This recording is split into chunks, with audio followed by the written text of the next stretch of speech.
지난주에 우리는 범사에 모든 것이 기한이 있고 천하만사가 때가 있다고 하신 전도서 3장 1절의 말씀과 또 그러나 그때는 전적으로 하나님께 속해 있어서 이제 하나님이 하시는 일의 시작과 끝을 사람이 알 수 없게 하셨다라고 하는 사실들을 이제 생각을 해보았었습니다. 그래서 노아가 120년이라고 하는 긴 기간 동안 방주를 만들면서 홍수를 내리시겠다라고 말씀하신 그 하나님의 때를 기다려서 120년 동안 방주를 지으면서 이제 온 가족이 함께 구원을 얻은 것과 또 사울이 블레셋과의 전쟁을 치르게 될 때에 사무엘 선지자를 기다리지 못하고 자기가 조급하게 번제를 드림으로 이제 결국 왕의 그 복된 자리를 잃게 된 그런 사연들을 생각을 해봤습니다. 그만큼 기다림이라고 하는 것이 우리에게 주는 의미가 얼마나 귀하고 큰지를 알 수가 있는 것입니다. 그래서 신앙생활의 성패는 하나님의 때를 철저히 믿고 기다리는가 그렇지 못한가에 달려있다고 했습니다. 그래서 기다림에 성공할 수 있는 그런 비결을 세 가지로 요약을 해서 말씀을 드렸는데, 첫째는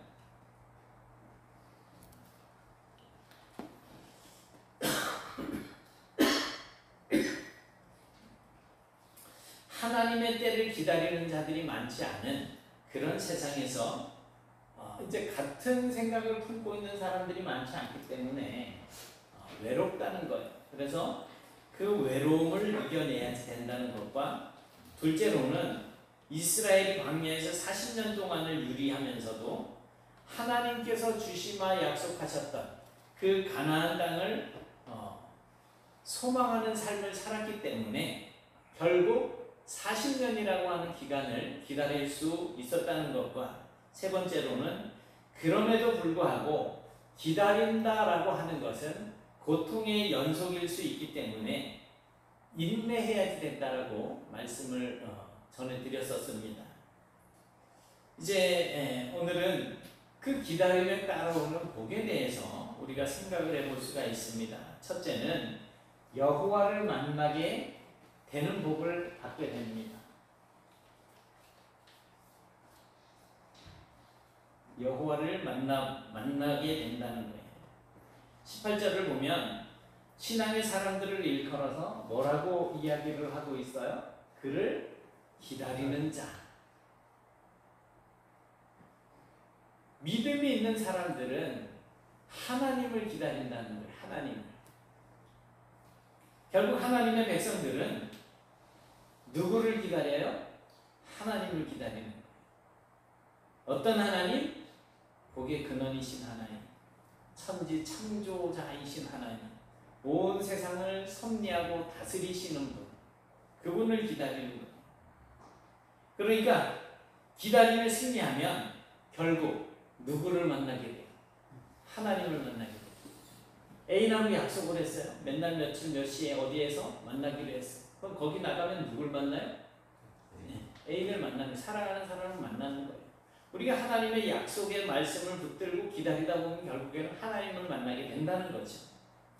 그런데 본문 18절에 보면 우리가 주목해야 할 말씀이 기록되어 있습니다.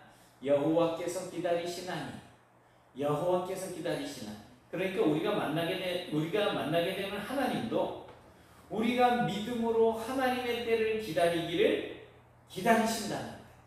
그러니까 우리가 하나님을 기다리기를 기다리고 계신다는 거죠. 하나님께서 이사야 선지자를 통해서 이스라엘의 죄를 책망을 하십니다.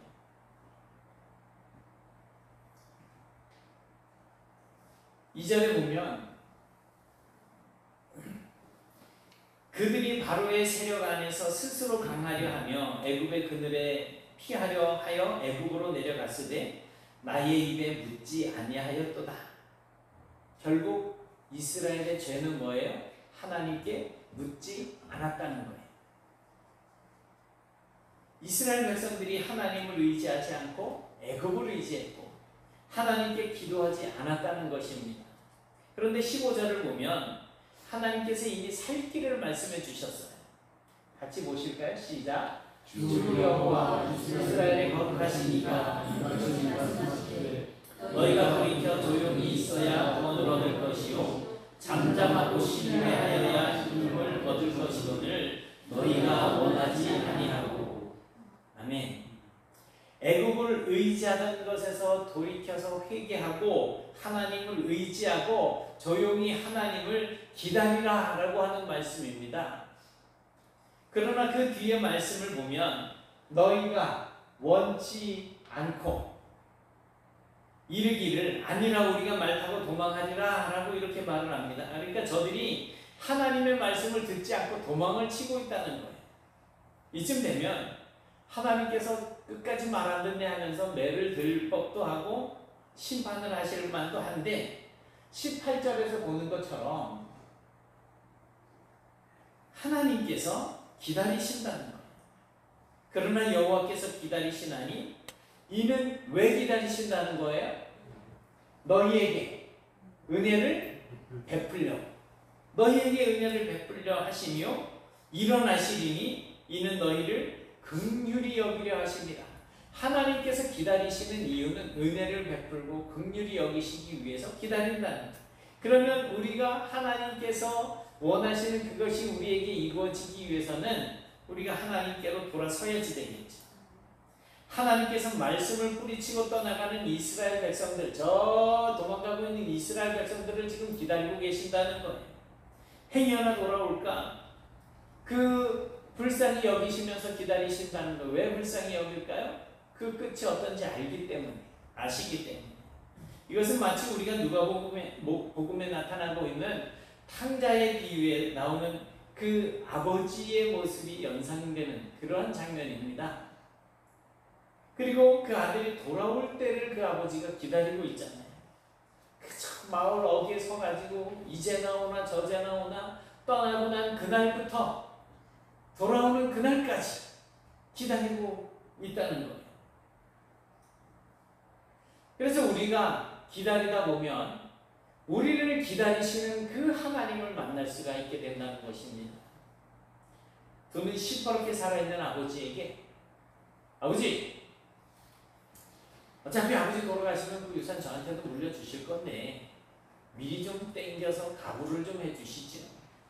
해가지고 때를 써서 그 유산 받아가지고 이제 멀리 타국에 나가서 살다가 다 털어먹고 빈털털이 거지가 되어서 돌아온 탕자가 이제 그 집에 돌아올 때 돼지 치는 그곳에서 쥐염열매, 그 돼지가 먹는 쥐염열매라도 얻어먹고 싶어서 그걸 먹으려고 했지만 그것도 못 먹게 하는 그런 구박을 받으면서 아, 내 아버지 집에는 종들도 그냥 마음껏 먹을 수 있는데 이제 아버지를 생각하게 되고 아버지를 생각하고 있다가 아버지께로 돌아가야 되겠다라고 마음을 먹었을 때 뭐라 그래? 이제는 나를 아들로 보지 말고 그냥 품꾼으로 봐달라고. 이런 자세로 이제 돌아가는 거예요. 자신의 잘못을 알고 돌아가는 거예요. 그런데 돌아왔을 때 대문을 활짝 열어놓고 기다리던 아버지가 맨발로 뛰어나와가지고 아들아 하면서 그 맞아주는 그러한 모습을 볼 수가 있는 것입니다. 그리고 그 돌아온 그 아들을 위해서 큰 잔치를 베풀어 주시던 그 아버지를 만난 것처럼 이제 우리는 우리의 아버지 되신 하나님을 만나게 된다는 말입니다. 우리는 기다리면 그 기다림 끝에 우리를 기다리시는 그 하나님을 만나게 될 것입니다. 그 하나님의 따뜻한 은혜의 가슴에 혹 안기게 될 거예요. 항상 기다림에 성공하시는 그런 성도가 되실 수 있기를 기원합니다. 둘째로 이제 약속의 성취를 보게 될 것입니다. 본문 19절을 보면 시온에 거하며 예루살렘에 거하는 백성아 라고 말씀을 하고 있습니다. 포로로 끌려갔던 이스라엘 백성들이 긴 기다림 끝에 다시 시온으로 예루살렘으로 되돌아올 것을 이제 말씀을 해주고 있는 거예요. 선지자들을 통해서 다시 돌아오게 될 것을 예언하신 하나님께서 결국 그들이 때가 되면 돌아올 것, 그 약속이 이루어지는 것을 보게 될 것을 말씀하고 있는 것입니다. 하나님께서 약속하신 그 말씀이 성취되는 것을 본다는 거예요. 그렇다면 우리 성도들은 두 가지를 기다리면서 살아야지 됩니다. 하나는 이 세상에서의 하나님의 약속의 성취되는 것을 기다리는 거죠. 그리고 또 다른 하나는 저 영원한 하나님의 나라에서의 그 하나님의 약속 성취를 기다리면서 살아가는 것입니다. 우선 성도들은 오늘의 이 암담한 현실 속에서 주님의 약속을 의지하면서 살아갑니다. 마태복음 11장 28절에 보니까 수고하고 무거운 짐진 자들아 다 내게로 오라 내가 너희를 쉬게 하리라. 그리고 마태복음 7장 7절에 보니까 구하라 그리하면 너희에게 주실 것이요 찾으라 그리하면 찾을 것이요 찾으라 그리하면 찾아낼 것이요 문을 두드리라 그리하면 너희에게 열릴 것이니. 이 약속을 믿고 기다리라는 거예요. 이 약속을 믿고. 시편 40편 1절을 보면 시인이 이렇게 노래를 하고 있습니다. 내가 여호와를 기다리고 기다렸더니 귀를 기울이사 나의 부르짖음을 들으셨도다. 나를 기가 막힐 웅덩이와 수렁에서 끌어올리시고 내 발을 반석 위에 두사 내 걸음을 견고하게 하셨도다. 하나님께서 약속을 믿고 기다리는 사람들에게 그 약속대로 응답하신다는 말씀입니다. 그렇습니다. 우리가 주님의 약속을 믿고 기도하면서 기다리면 주님께서 반드시 응답하십니다. 우리의 기도를 들으시고 우리를 이 기가 막힐 웅덩이에서 수렁에서 건져주십니다. 다음으로 성도들은 저 영원한 하나님의 나라를 소망하면서 살아갑니다.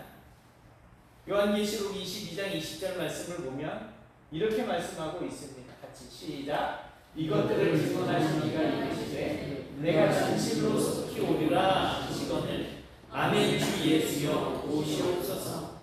아멘. 우리 왜 마라나타 그러잖아요. 이제 어서 오시옵소서 하는 말이에요. 아멘. 주 예수여 어서 오시옵소서. 분명한 것은 주님께서 다시 오신다는 거예요. 언제일지 모르지만 그날은 아무도 모르고 하늘에 계신 아버지만 아신다 그랬는데 그때가 되면 주님이 오신다는 거예요. 그래서 우리가 살아있을 때 오실지 아니면 죽은 뒤에 오실지 그때는 우리가 알 수 없습니다. 하지만 분명한 것은 주님의 재림, 주님이 다시 오실 때가 있다는 것입니다. 그리고 그 재림 뒤에 영원한 하나님의 나라가 펼쳐지게 된다는 것입니다. 그때 우리는 새하늘과 새 땅에서 영생 복락을 누리면서 살게 될 것입니다. 사랑하는 여러분, 이 사실을 믿고 기다리는 사람은 그때에 반드시 이 약속이 성취되는 것을 보게 될 것입니다. 이걸 기다리지 못하면 못 보는 거예요. 그리고 그 복락에 참여하게 될 것입니다. 이런 은혜가 여러분의 삶 속에서 누려지실 수 있기를 기원합니다. 세 번째로 기다림의 복은 기쁨을 누리게 된다는 것입니다. 기쁨. 19절에 보니까 너는 다시 통곡하지 않을 것이라고 말씀하고 있습니다.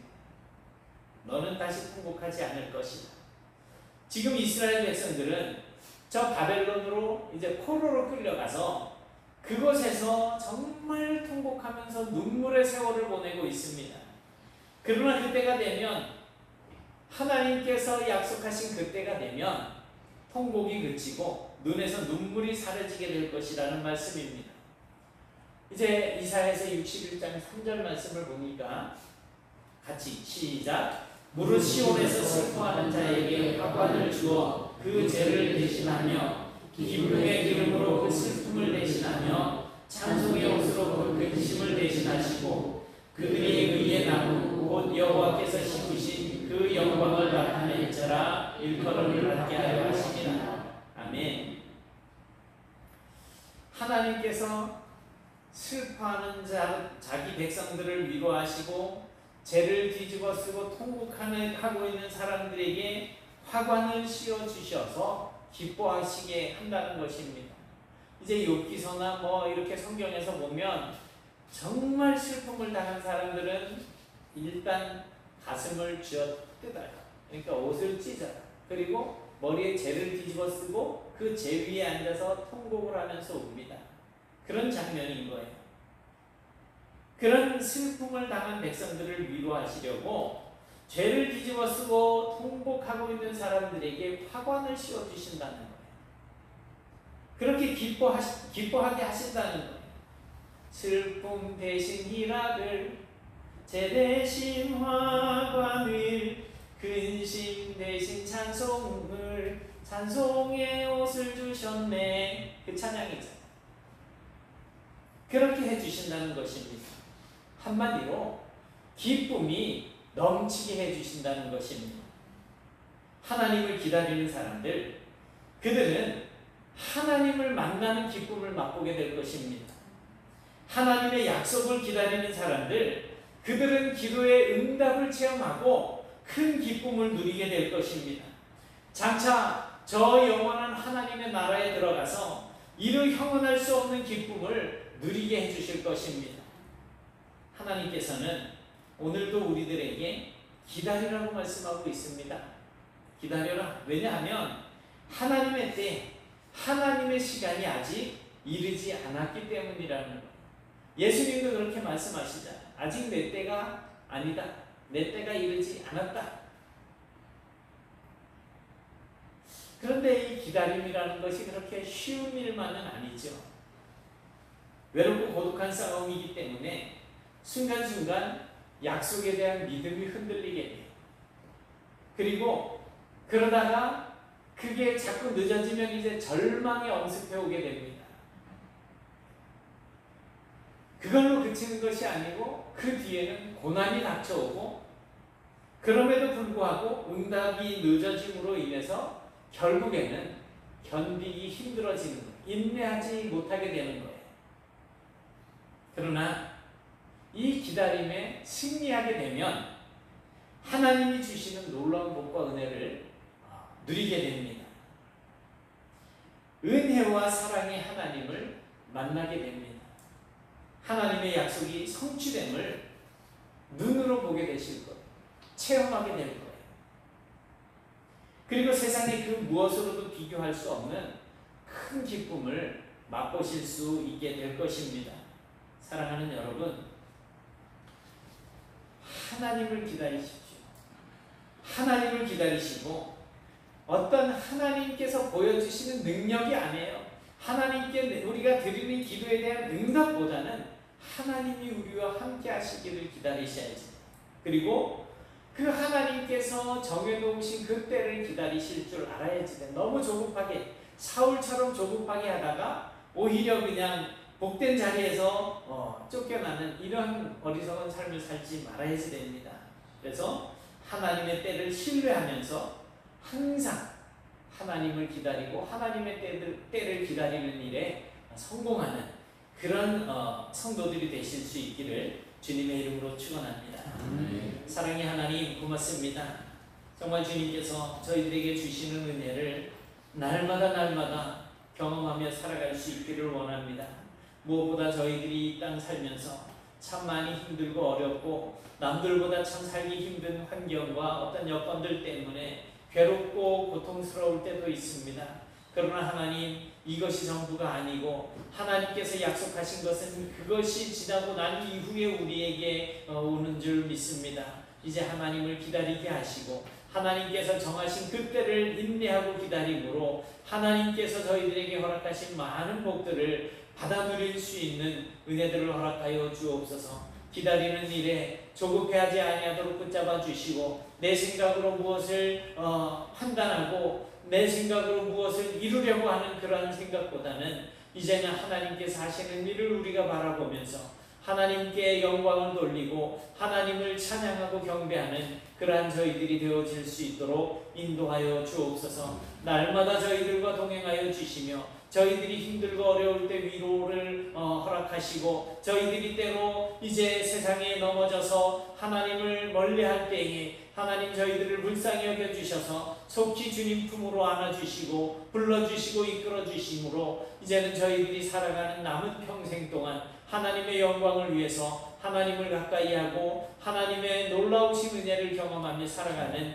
복된 은총들을 허락하여 주옵소서. 이 시간 이후에 저희들의 그러한 모든 삶을 통하여서 하나님의 계획이 성취되어지고 주변에 아직도 주를 알지 못하는 많은 사람들이 저희들로 인하여서 하나님 앞으로 돌아오는 놀라운 역사들도 허락하여 주옵소서. 저희들의 마음속에 믿음의 중심을 붙잡아 주시길 소원하옵고 예수님 이름으로 기도드리옵나이다. 아멘.